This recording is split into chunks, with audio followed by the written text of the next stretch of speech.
Right, it's going to be a packed program today. The official program is kicking off at around 10 o'clock to 1 o'clock, but it's very important to give you context, to give you perspective. To help us do that, we have Amazulu here live in studio. Thank you very much indeed for your time. He is a cultural expert, a veteran journalist, but I think one of the most prestigious titles you hold is that you are my ex-boss. So it's good to have your better mind on the program today, sir. Look, put into context, it's a massive moment, not only for the Zulu nation, but the world at large watching this from afar. Give us context in terms of how historic this event is today. Well, I think this is quite historical in a sense because the Zulu nation has actually distinguished itself over the years in the 8 kings that are historically recorded. But it starts with King Shaka, who actually united and annexed certain territories to actually come up with the Zulu nation. So it has got a long history, and up to the time in 1879 when we fought the British. And we are the only nation as the Zulu nation that defeated the army of the British. You would remember the Napoleonic Wars that were fought in the English Channel. Napoleon, emperor as he was, he could not succeed, but the Zulus with their spears, they succeeded in Isandlwana. Even though we lost the battle, which was a disintegration of the Zulu kingdom, but still there was a very big hype in maintaining loyalty to the Zulu throne. It didn't matter how enormous the throne at the time was, up until Sir Theophilus Shepstone actually came up with the whole issue of downgrading the status of the kingship, and they were appointed. So fast forward, the Zulu king, King Goodwill, kaZwelithini, was installed, and through the KwaZulu government homeland, under the leadership of Prince Mangosuthu Buthelezi, they sort of revived the Zulu kingdom and actually brushed aside the whole issue of paramount chief, because under Sir Theophilus Shepstone, they were not kings but paramount chiefs. So once that was actually done, the kingship status was maintained. And one thing with the Zulu nation is that we are the only nation that actually have what we can call the Ngonyama land trust, over which the king presides. So that is all in all, but I would want to actually wish that as the king is ascending the throne, there is unity within the Zulu royal household, because I so wish his brothers and some of his uncles would acknowledge him, but as matter stands, he is on the throne. And it is a long recorded history that there had always been disagreements over the whole issue. There was very seldom a smooth transition to the next king.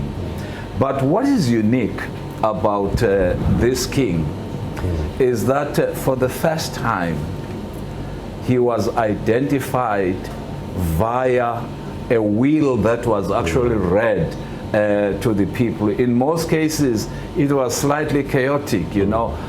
One would actually be announced maybe at the funeral site that so-and-so is now a king, and then there's a change, but people were loyal. But the difficult part is that this king is presiding over a nation that was formed in 1994 with its identity as the Zulu king. So what he needs now is to create his own identity. What is the king going to be, and who are we going to define him as who he is? Before 1994, there were these violent transitions that were actually happening, and that is still gaping a wound. So he has to heal the nation, bring about social cohesion, which is most important. And Mabhida, it's really going to be important how he charts a way forward, because we've heard, you know, the passion that he talks about when it comes to young boys. But I'm going to ask us just to pause for a second, because we're coming back to this particular discussion. And Blaine, you know, as you think about today, it's not only about what's happening here in studio, there's also our colleagues who are watching through, you know, various vantage points, and Jade as well is, of course, there. And Jade, I can only imagine if people have started coming through in their numbers.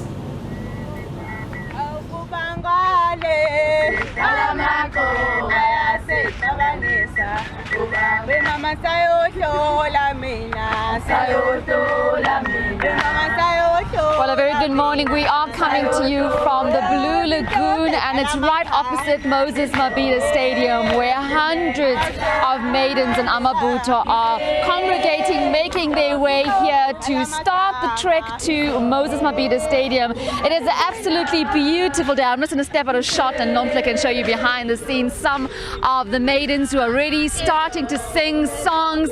Very jovial. The entertainment, the electrifying atmosphere is already starting, and it's still very, very early.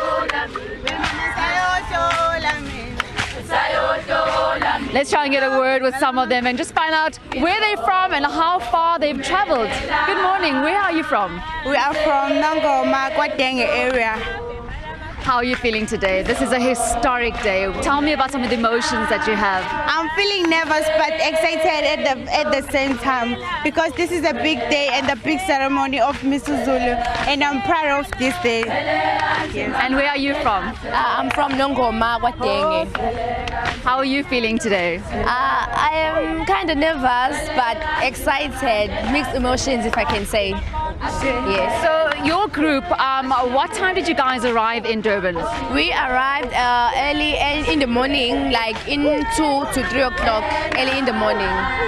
And what time will you guys be getting together to make the trek to Moses Mabhida Stadium? I see it's right here. Are you excited about walking in unison with your fellow maidens? Yes, we'll go into Moses Mabhida at 9 o'clock, and we're very, very excited, as the maiden have said that this is the biggest ceremony for King MisuZulu, and all of us as the maidens, and this is the biggest historic day to all of us in South Africa, if I can say. Well, I want you ladies to join your group and just play out for some of the songs that you're going to be singing today. Let's take a listen. Yes.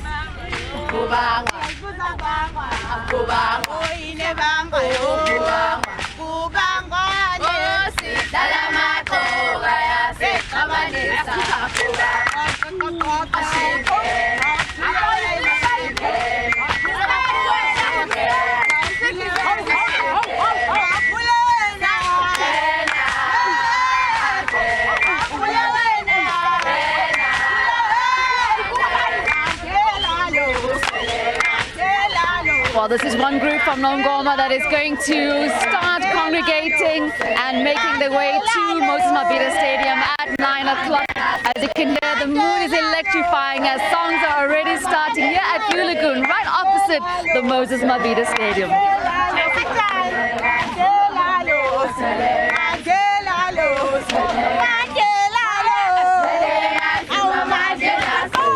So beautiful. I mean, this is the whole idea, and this was the call for people to come dressed in their traditional way, no matter your race, your color, your creed. It's about a celebration of Africanness. What does it mean to be African? Be proud of what we as a nation experience together, the Rainbow Nation, fulfilling of a promise of the Rainbow Nation. And Blaine, you think about Intombi right now, and there'll be oh mama, there'll be oh baba, there'll be amabutho. You can only think about the celebration that will be unfolding, behind us. And really one thinks about just what this moment means